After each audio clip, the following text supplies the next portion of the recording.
तो यार सबसे पहला काम तो ये करते हैं कि जो वीडियो का टाइटल है ना उसका जवाब देते हैं कि what kind of motor oil is best for your bike. आसान अल्फाज में आपकी बाइक के लिए best engine oil no matter what the bike is वही है जो।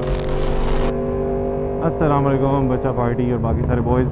आज मैं असल में जा रहा हूँ अपने ऊपर वाले फ्लोर के लिए एक राउटर लेने कॉलेज रोड, क्योंकि जहाँ मैं बैठ के लैपटॉप पे काम करता हूँ वहाँ पे वाईफाई के सिग्नल्स ठीक नहीं आते और मुझे उसके लिए ज़रा एक प्रॉपर ऑल्टरनेटिव चाहिए। हर दफ़ा नीचे आके तो नहीं मैं यार जूम क्लासेस ले सकता और वीडियोस अपलोड कर सकता ना, तो उसके लिए मैं ज़रा थोड़ा सा आज ख्वार होने का डिसीजन करके घर से निकला हूँ। बावजूद कि गर्मी हो गई है, आज ड्राइनेस भी है काफ़ी, लेकिन करना तो पड़ेगा। आज नहीं तो कल मुझे किसी न किसी दिन तो जाके नया राउटर लेके आना था, उसकी तार शार लेके आनी थी। तो वीडियो बनाने का मकसद असल आज ये था कि मैं अभी 2-3 दिन पहले देख रहा था कि मेरी ना गाड़ी के अंदर जो मोटर ऑयल होता है, इंजन ऑयल, उसकी ड्यूरेशन पूरी हो गई थी। तो मैंने सोचा कि यार इंजन ऑयल चेंज करवा लेते हैं जाके। लेकिन इंजन ऑयल चेंज कराना तो एक बहुत छोटी सी बात है, इंजन ऑयल के बारे में इंफॉर्मेशन होना एक बहुत बड़ा पॉइंट है जो बहुत सारे ऑटोमोबाइल यूज़र्स को बिल्कुल भी नहीं अंदाज़ा होता। ऑटोमोबाइल यूज़र से मुराद गाड़ियों और बाइकों वाले सारे के सारे हैं यूनानिमसली। इंजन ऑयल ज़ाहिरी सी बात है बड़ी ज़रूरी चीज़ है। इंजन ऑयल के बगैर कोई लुब्रिकेशन नहीं होगी तो इंजन काम कैसे करेगा। तो मैंने बड़े अरसे इसके बारे में खुद खजल ख्वारी करके, गड़बड़ें करके, एक्सपेरिमेंटेशन करके ये सीखा कि इंजन ऑयल के अंदर क्या क्या चीज़ें मुझे पता होनी चाहिए, क्या क्या चीज़ें लोगों को पता होनी चाहिए, ताकि कोई आपको खुद लगा के निकल ना जाए आगे और आप अपनी गाड़ी का या बाइक का इंजन सीज़ करा बैठें। एक बहुत बड़ा इन्फॉर्मेशन गैप है जो लोगों को आइडिया नहीं है कि चीज़ अगर आप यूज़ कर रहे हो तो उसके साथ साथ उसकी मेंटेनेंस के लिए आपको क्या क्या जानना चाहिए, क्या क्या चीज़ें पता होना ज़रूरी है। तो आज मैंने फिर सोचा कि कॉलेज रोड के रास्ते में ही मैं सारी ये बात डिस्कस करता चलता हूँ और इसी बेध्यानी में मैं थोड़ा सा आगे निकल के आ गया हूँ। अभी हमारी रोड से जाना पड़ेगा या फिर आगे GPO चौक से होके आऊँगा। तो यार सबसे पहला काम तो ये करते हैं कि जो वीडियो का टाइटल है ना उसका जवाब देते हैं कि what kind of motor oil is best for your bike और your car for that matter. लेकिन मैं चूँकि गाड़ियों का एंथुसियास्ट नहीं हूँ इसलिए ये सवाल मुझसे ना पूछो तो बेहतर है। आसान अल्फाज में आपकी बाइक के लिए best engine oil no matter what the bike is वही है जो आपकी बाइक के यूज़र मैनुअल पे लिखा हुआ है। ठीक है भाई, बात ख़त्म हो गई। ब्लॉग यहाँ पे एंड करें, इतनी सी बात थी, इतना सा जवाब था। But wait, there is more. जब आप मार्केट में जाते हो ना तो लाजमी नहीं है कि आपको हर दफ़ा आइडियल कंडीशंस में अपनी मर्ज़ी का ऑयल भी मिल जाए, अपनी मर्ज़ी का ब्रांड, अपनी मर्ज़ी की विस्कोसिटी, अपनी मर्ज़ी की कंपनी, कोई भी चीज़ वेरी कर सकती है। ठीक है, तो बहुत तरह की प्रोसेसिंग होती है इंजन ऑयल्स की, बहुत तरह के ग्रेड्स होते हैं जो विस्कोसिटी को डिफ़ाइन करते हैं और इस वजह से इतनी ज़्यादा वैरायटी चूँकि मार्केट में आ जाती है तो आपको बहुत ज़्यादा कॉशियस रहना पड़ता है कि यार कोई थुक चूना तो नहीं हो रहा मेरे साथ कि मैं जाके मार्केट से इंजन ऑयल लेके आऊँ और पता लगे अगले दिन मेरी बाइक खड़ी हुई हो। इसलिए रिस्क लेने से बेहतर है कि आपको उस चीज़ के बारे में इंफॉर्मेशन, नॉलेज पहले से हो। सबसे पहली बात तो जो आपने याद रखनी है मेरे भाई, आपने कभी भी गाड़ी और बाइक के इंजन ऑयल्स को मिक्स नहीं करना।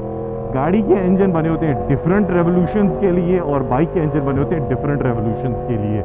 मेरी बेनेली जो TNT25 थी वो भी मैं 10,000 RPM पे जाके गियर चेंज करता था। अब मुझे को बताए कि मैं अगर ऐसी गाड़ी का इंजन ऑयल उसके अंदर डाल दूं, चाहे वो उससे बहुत बेहतर क्वालिटी में, लेकिन उस गाड़ी ने जाना ही मैक्सिमम 4,000-5,000 RPM तक है और मैं 10,000 RPM के अंदर वही वाला इंजन ऑयल फिरवा रहा हूँ तो सत्यानाश तो होगा ना फिर। अच्छा, जब बात नहीं लंबी करता, अब ज़रा मुद्दे की बात पे आते हैं।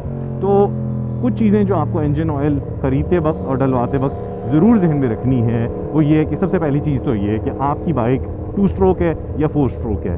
अगर तो आप 1980 की कोई बाइक नहीं चला रहे या कोई डर्ट बाइक ऑफ रोडिंग के लिए नहीं चला रहे तो मोस्ट प्रॉब्ली आपकी बाइक 4 स्ट्रोक की है। जिस तरह मेरी बाइक और बाकी सारी हमारे साथ की जो बाइकर्स चलाते हैं वो यूजुअली 4 स्ट्रोक बाइक्स होती हैं। 2 स्ट्रोक बाइक वो वाली होती है जिनमें पेट्रोल के साथ एक कुप्पी तेल की भी डालनी पड़ती है। भाई 100 रुपये का पेट्रोल डालियो, 10 रुपये का तेल डालियो, वो वाली बाइक्स। तो जो आपके पास नॉर्मल बाइक्स आती हैं पाकिस्तान में, बाकी सारी दुनिया में अब जो लेटेस्ट टेक्नोलॉजी है वो सारी यूजुअली 4 स्ट्रोक बाइक्स के ऊपर ही चलती है। पहली चीज़ तो ये होगी कि आपने 4 स्ट्रोक ऑयल डलवाना है। दूसरी चीज़, आपको अपनी बाइक के इंजन के मुताबिक रिक्वायर्ड विस्कोसिटी का पता होना चाहिए। विस्कोसिटी कहते हैं थिकनेस को, और अगर आपको अपनी गाड़ी या बाइक के इंजन के लिए रिक्वायर्ड थिकनेस का अंदाज़ा नहीं है कि वो कितनी थिकनेस वाले ऑयल पे बेहतरीन काम करेगी या फॉर दैट मैटर काम करेगी, तो फिर आप अपने इंजन को ख़राब कर सकते हो ना। जो आपके ऑयल की बॉटल के ऊपर नंबर्स लिखे आते हैं 10W40, 20W50, इस तरह के काफ़ी सारे, वो सारे के सारे नंबर्स डिफाइन करते हैं विस्कोसिटी को। जितना लो नंबर होगा उतनी विस्कोसिटी कम, यानी उतना ऑयल पतला होगा। जितना हाई नंबर होगा उतनी विस्कोसिटी ज़्यादा, यानी कि आपका ऑयल उतना थिक हो। जनरल रूल ऑफ थंब ये है कि आप जितने ठंडे इलाके में रहते हैं उतना आप पतला ऑयल यूज़ करेंगे, जितने गर्म इलाके में रहते हैं उतना आप थिक ऑयल यूज़ करेंगे। और ये मैक्सिमम जो प्रोटेक्शन होती है वो आपके इंजन को देता है कोल्ड स्टार्ट के वक्त, जिस वक्त आपकी गाड़ी या बाइक के इंजन ने बिल्कुल बंद कंडीशन से स्टार्ट होना है, जिस वक्त इंजन बिल्कुल ठंडा है। जो बहुत ज़्यादा ठंडे इलाके होते हैं वहाँ बहुत ज़्यादा ख्याल करना पड़ता है आपको विस्कोसिटी का, क्योंकि कोल्ड स्टार्ट के ऊपर जब आपके इंजन के अंदर ऑयल अभी तक चलना शुरू ही नहीं और आपने इंजन स्टार्ट कर दिया तो बहुत ज़्यादा चांसेस है डैमेज के। और वही तो असल रोकना है, असल गेम ये है कि कोल्ड स्टार्ट के ऊपर आपका इंजन ना रगड़ा जाए, लिक्विड फॉर्म के अंदर मौजूद हो, खुदा न खास्ता जम ना गया हो, ठीक है, ना ही जमा हो और ना ही बिल्कुल रूह अफ़ज़ा की तरह तैर रहा हो अंदर।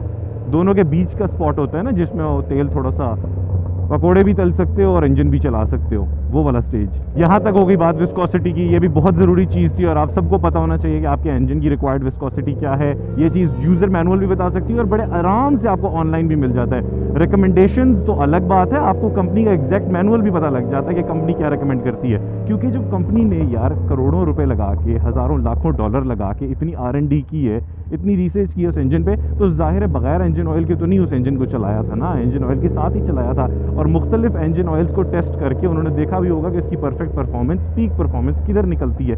तो अगर आप चिंची रिक्शे वाला ऑयल MotoGP की बाइक में डाल दोगे तो जाहिर सी बात है भाईजान वो फिर चिंची रिक्शे की तरह ही चलेगी ना, और यहाँ पर 2 मिनट में साइड पे खड़ी हो जाएगी। सारी मार्केट ही बंद पड़ी है, कोई फ़ायदा ही नहीं।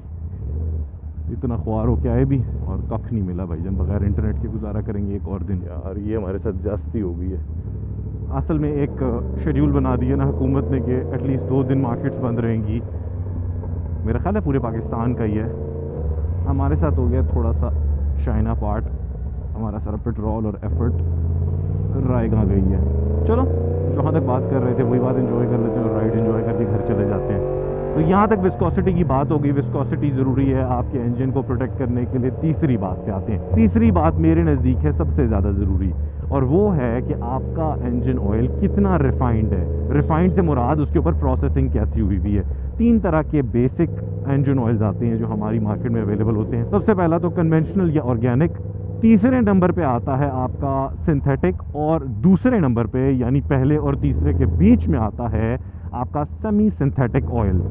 अब मैं आपको डिफरेंसेस बताता हूँ। कन्वेंशनल ऑयल वो वाला ऑयल होता है जो सबसे कम प्रोसेस्ड होता है और यूजुअली सबसे कम माइलेज भी वो देता है, बस कम हल्की क्वालिटी का अज्यूम कर लो उसको। और सबसे हाई ग्रेड जो सिंथेटिक ऑयल होता है वो सबसे ज़्यादा रिफाइंड होता है, सबसे ज़्यादा माइलेज देता है, लेकिन सबसे ज़्यादा कॉस्ट भी करता है। और फिर हमारे जैसे बॉयज़ के लिए कंपनीज बीच का एक ग्रेड निकालते हैं जिसको आप कहते हो सेमी सिंथेटिक, जो ना उतना कॉस्ट करता है जितना सिंथेटिक कॉस्ट करता है, लेकिन कन्वेंशनल के मुकाबले में माइलेज बहुत बेहतर देता है। सेमी सिंथेटिक ऑयल्स बेसिकली ऐसा मुरब्बा होते हैं, ऐसा मिक्सचर होते हैं कि जो आपको एक अच्छी परफॉर्मेंस देते हैं, थोड़ी बहुत कन्वेंशनल ऑयल से माइलेज भी ज़्यादा दे देते हैं, क्योंकि हमने ना बाइक को ट्रैक परफॉर्मेंस पे चलाना है कि खुदा न खास्ता डैमेज का डर हो, और ना ही हमने इतना ज़्यादा ऑयल चेंज कराना है कि भाई दिमाग ही घूम के रह जाए कि हर महीने आपकी बाइक खड़ी हुई है जाके शॉप पे ऑयल चेंज होना है। मतलब अगर मुझे सिंथेटिक मोटर ऑयल की 1 लीटर की बॉटल 2500 की मिलती है तो मुझे सेमी सिंथेटिक की 1 लीटर की बॉटल करीब करीब कोई 1400-1500 में मिल जाती है।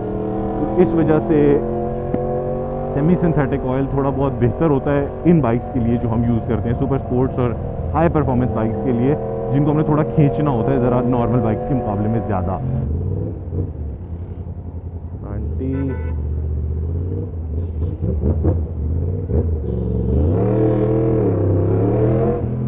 आंटी को रास्ता दे रहा हूँ, आंटी पीछे ही चली जा रही हैं। तो भाई आज हमने ये समझ लिया कि हमारे पास 2 स्ट्रोक और 4 स्ट्रोक इंजन के अलग ऑयल्स होते हैं, हर इंजन ऑयल की अलग विस्कोसिटी होती है, वो मौसम के लिहाज से बहुत ज़्यादा डिपेंड करते हैं, लेकिन उसके साथ साथ कंपनी ने जो आपके इंजन की रिकमेंडेड विस्कोसिटी रखी होती है ना, उस पर भी बहुत ज़्यादा डिपेंड करता है। लाजमी नहीं है कि आप सर्दियों में पतला ऑयल और गर्मियों में गाढ़ा ऑयल डलवाओ। हो सकता है कंपनी कह रही हो कि ये इंजन इस काबिल बनाया गया है कि ये रगड़ जाएगा दोनों मौसमों को, तो ये पहले लाजमी एक दफ़ा पढ़ लेना अपने यूजर्स मैनुअल के अंदर, ठीक है। मुझे ना बाद में आगे गिरबान से पकड़ना कि भाई तुमने कहा था। और तीसरी बात हमने ये सीखी कि रिफाइनमेंट से क्या क्या चेंजेस आते हैं। अच्छा रिफाइंड ऑयल क्या फ़ायदा देता है, कम रिफाइंड ऑयल क्या फ़ायदा नहीं देता या क्या नुकसान देता है। ये आज की हमारी सारी गेम थी समझने की। ये छोटी छोटी बातें यार अगर तुम लोगों को पता हो ना तो कभी किसी दुकान पे जाके पहले ना डब्बे शब्बे उठा के पढ़ लेना। शैम्पू खरीदते हुए तो 2-2 घंटे लगा देते हो, हेयर क्रीम्स और फेशियल क्रीम्स तो लेते हुए पता नहीं कितनी कितनी देर लगती है तुम लोगों को, तो यार इस पर भी थोड़ा टाइम लगा लो ना, कोई बात नहीं, थोड़ा सा इंजन ही महफूज रहेगा। और फिर वो कॉन्सेप्ट जहन से निकल जाएगा कि अच्छा ये इंजन तो डिस्पोजेबल इंजन था। भाई इंजन डिस्पोजेबल नहीं होते, पे इंजन बड़े सख्त बनाए जाते हैं। R6 के बारे में बहुत लोग मुझे शुरू में कहते थे कि यार R6 का तो इंजन इतना नाजुक है, बिल्कुल बेकार इंजन है, उसके अंदर ताकत ही नहीं है, वो तो बहुत जल्दी फारिग हो जाता है। अबे भाई वक्त पे ऑयल तो चेंज कराओ। ऑयल कौन चेंज कराएगा वक्त पे? ऑयल फिल्टर, एयर फिल्टर कौन चेंज कराएगा? मेंटेनेंस ट्यूनिंग कौन कराएगा? वो कराते नहीं हो, फिर कहते हो भाईजान बिल्कुल डिस्पोजेबल इंजन है, ये तो फारिग हो गया, ये तो इतना जल्दी ख़त्म हो गया। ऐसे कैसे चलेगा यार? ऐसे खुद थोड़ी एफर्ट तो करो ज़रा। एक बड़े मज़े का वाक़या हुआ, मतलब मेरे लिए तो मज़े का था, लेकिन जिस बेचारे के साथ हुआ उसके लिए बड़ा अनफॉर्चुनेट था। हुआ क्या कि मेरे कज़न ने मोटर बाइक्स की एक शॉप ओपन की जिसमें वो इस तरह किस्तों में और कैश पे मोटर बाइक्स बेचा करता था, CD70 125 इस तरह के बाइक्स। उसने एक बंदे को बाइक बेचा, वो बंदा बाइक लेके बड़ा खुश खुश चला गया। तकरीबन कोई 8 महीने के बाद वो बंदा वापस आया और कहता है कि भाईजान बाइक के इंजन में से कड़कड़ की आवाज़ आ रही है, बड़ी गंदी, वो मेटल की जो आवाज़ होती है वो आ रही है। तो इन्होंने जब देखा उसका वारंटी शारंटी सारा कुछ कार्ड था, तो अभी हुए भी सिर्फ 8 महीने थे। इन्होंने कहा चलो लाओ फिर खड़ा करो। उसका सबसे पहले तो ऊपर से जो इंजन ऑयल का गेज होता है वो खोल के जब निकाला तो वो बिल्कुल ड्राई। इन्होंने कहा अरे ये क्या चक्कर है, शायद ऑयल गर्म हुआ है इसलिए सर्कुलेट कर रहा है, इसको लगा नहीं। फिर डिप किया, फिर निकाला, ड्राई।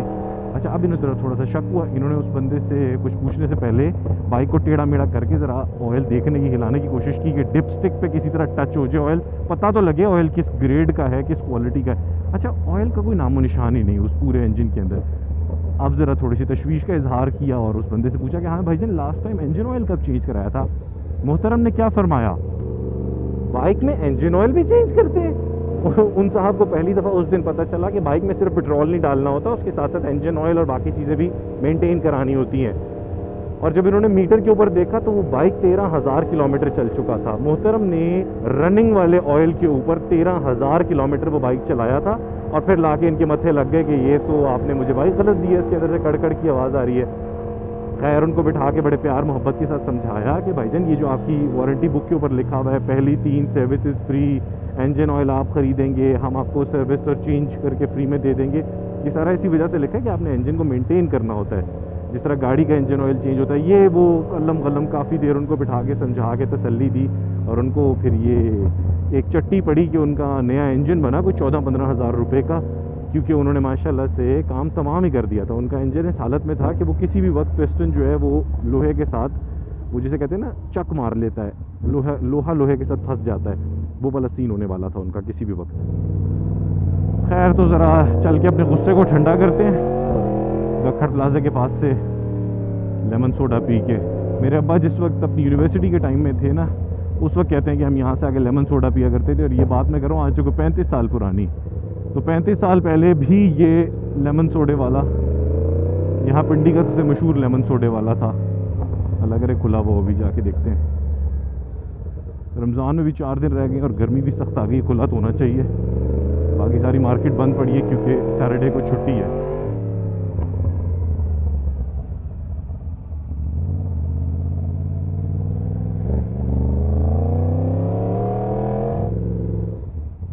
ये आ गया वापस सही Khadim Anwar Hussain lemon soda and dry fruit. तो भैया ये 3 चीज़ें थी जो हर motor bike enthusiast, car enthusiast, in general engine enthusiast को पता होनी चाहिए, क्योंकि इंजन काम करते हैं लुब्रिकेशन के साथ, और अगर आप वक्त पे लुब्रिकेशन नहीं करोगे तो आपका इंजन है सपाट, फिर उसको ना बंद करके घर रखना पड़ेगा, ठीक है? फिर ना ही यूज़ करो तो बेहतर है ना। मेरा काम था सिर्फ बताना, इतना तो तुम सभी जानते हो भाई कि क्या करना है क्या नहीं करना है, इंजन को प्रोटेक्ट किस तरह करना होता है। सूखे इंजन को कौन चलाता है यार बग़ैर लुब्रिकेशन के? तो खैर किसी के नुकसान से हम सबक ही सीख लेते हैं। वो लड़के ने क्या माशाल्लाह गाड़ी तैयार की है, माशाल्लाह, फायरबर्ड नाइस।